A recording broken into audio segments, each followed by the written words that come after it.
গৈ থাকা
যোৰহাট এখন প্ৰাচীন বুৰঞ্জী প্ৰসিদ্ধ নগৰ। ঐতিহাসিক দিশৰ পৰা চাবলৈ হ'লে যোৰহাট অসমৰ দ্বিতীয় প্ৰাচীন নগৰ। অসমৰ সাহিত্য, সংস্কৃতি, ৰাজনীতি, অৰ্থনীতি আৰু শিক্ষাৰ ক্ষেত্ৰত যোৰহাট অতি গুৰুত্বপূৰ্ণ। শিক্ষাৰ ক্ষেত্ৰত যোৰহাট অতি আগবঢ়োৱা।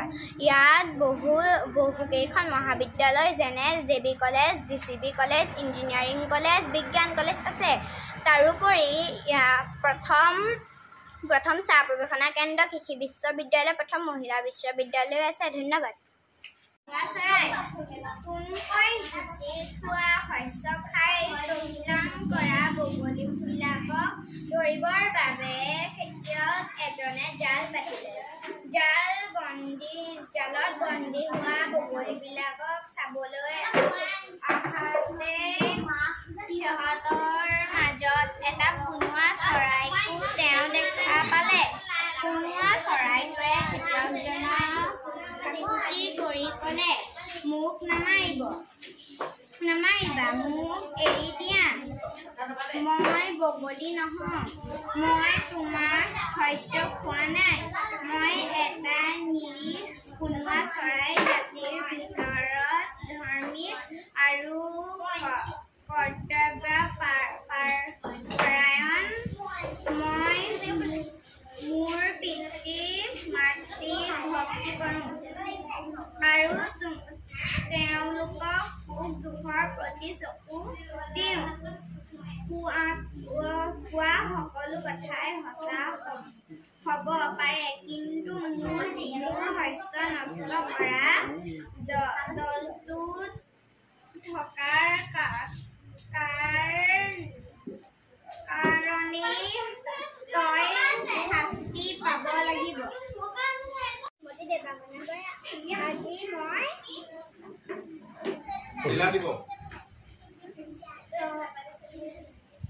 সচৰাচৰ যোৱা দৰে গ্ৰীষ্মকালৰ দিন এটাৰ আকবৰ আৰু বীৰবল ফুৰিবলৈ ওলাই গৈছিল। দীঘলদিনীয়া প্ৰখৰ ৰ'দৰ তাপ প্ৰায়বোৰ জাল-জুৰি, পুখুৰী, নদ-নদী, আনকি হ্ৰদবিলাকো শুকাই গৈছিল।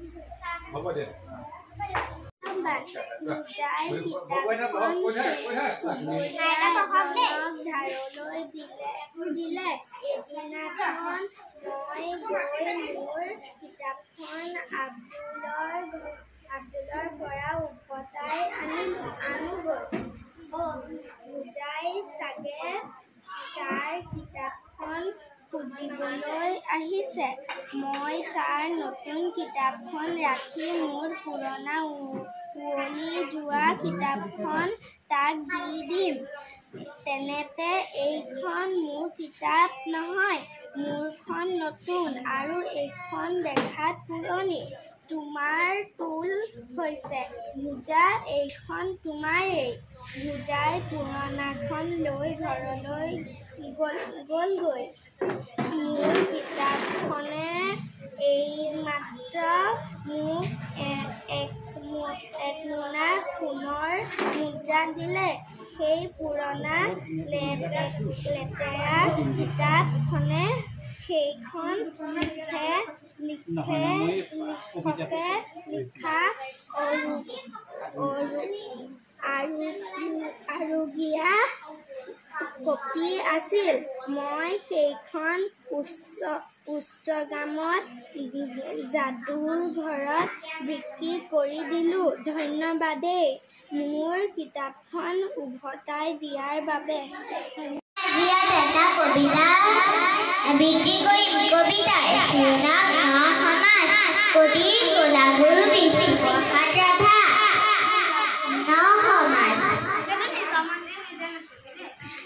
ধুমে ধুমে কেঁচা সোণ পুৰুষৰ দল ন পোহৰৰ বিলিখনি জাৰ আগুৱাৰ দল যুগমীয়া সাঁচতীয়া যা যাবই বুলি ঠিকোনাই যায় গাৰ জোকাৰি দেহাৰ পুৰণি ধূলি নতুন সাজত নতুন ভাৱত নধৰা উজলি আগুৱাই যাওঁ নগৰীয়া দেখুৱাও গাৰ বল মুকুতিৰ পথ পোহৰাই যাওঁ শাৰী শাৰী পদা পাৰি লাখে লাখে খাল নীৰৱৰ পিতলিটোৰ পিঠুৱা জঞ্জাল আলান ভুগলীয়া ধূলাৰে ৰান্ধোন শাল চাপ কৰি ভাত সাজি আলিভাত দেখুৱাও গাৰ বল সমনীয়া ন সমাজ ধন্যবাদ।